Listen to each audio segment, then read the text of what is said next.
Welcome to Favourite Fives, a series where I'll be counting down some of the most historic, funny, embarrassing and game-changing moments in the beautiful game itself.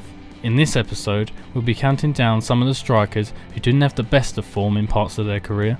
This is Strikers That Sucked.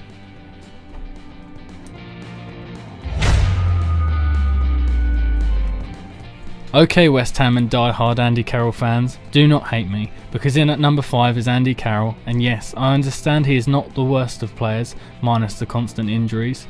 However, in 2011 he made a 35 million move from Newcastle, where he enjoyed a good spell of 31 goals in 80 appearances, and became the most expensive English player at that time.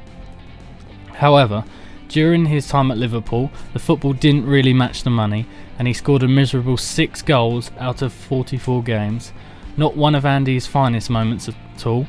His finest moment came on his 50th appearance, where he headed in a late winner against Everton to secure an FA Cup final place against Chelsea, leaving Jamie Carragher to quote that the goal was worth 35 million and that Carroll would be remembered forever.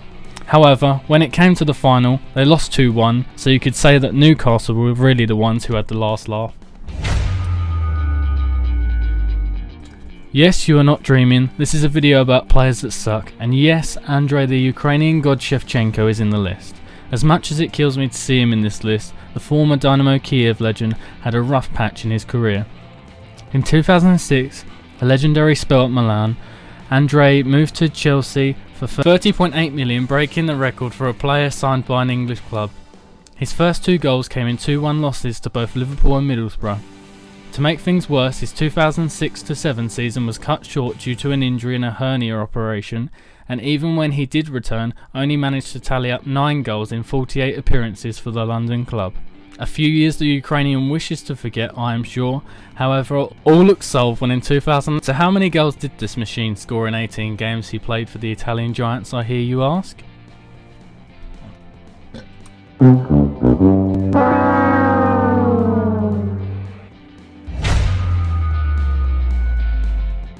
If you're a Tottenham fan, you may want to look away now. Roberto Soldado was taking Liga BBVA by storm in between 2010 and 2013, scoring 59 goals in 101 games for Spanish side Valencia.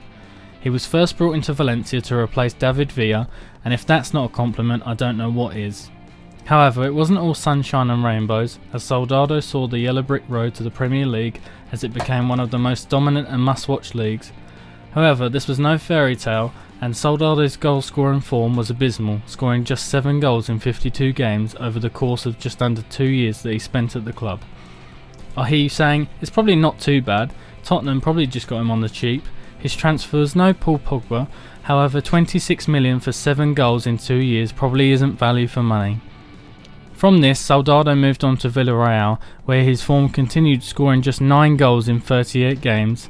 Now in Turkey and sporting a Fenerbahce shirt, I'm wondering, is Van Persie really doing that bad?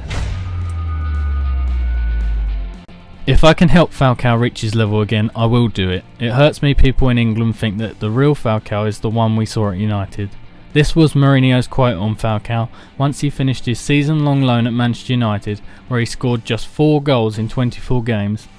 So the master himself, Mourinho, planned a Falcao reboot in the 2015-16 season, when he also signed him on a year's loan for Chelsea. And well, let's just say he probably should have quit trying in the Premier League after Man United, after only scoring 1 goal in 10 games, leaving Chelsea's run of ruining strikers at 2 on the list. However, it got better for Falcao after those horrific seasons, and he returned to Monaco, and in his first season back finished top scorer of League One at 30 goals. He topped this off with a cracking start to the 2017-18 season with 7 goals in 4 games, earning him a nomination for the Ballon d'Or 2017. He was a goal-scoring machine at Liverpool and moved to Chelsea in January 2011 for a massive 50 million, and it's that enormous figure that makes Torres number 1 on this list. Plus the fact he scored just 7 goals in his 2 Premier League seasons in London before eventually going on to reach 20 in a 4-year spell. When people talk about a waste of money, Torres is the first name on most lips, and one moment stands out from the rest. Through for Torres, no offside, Torres must score again, oh no! He's onside!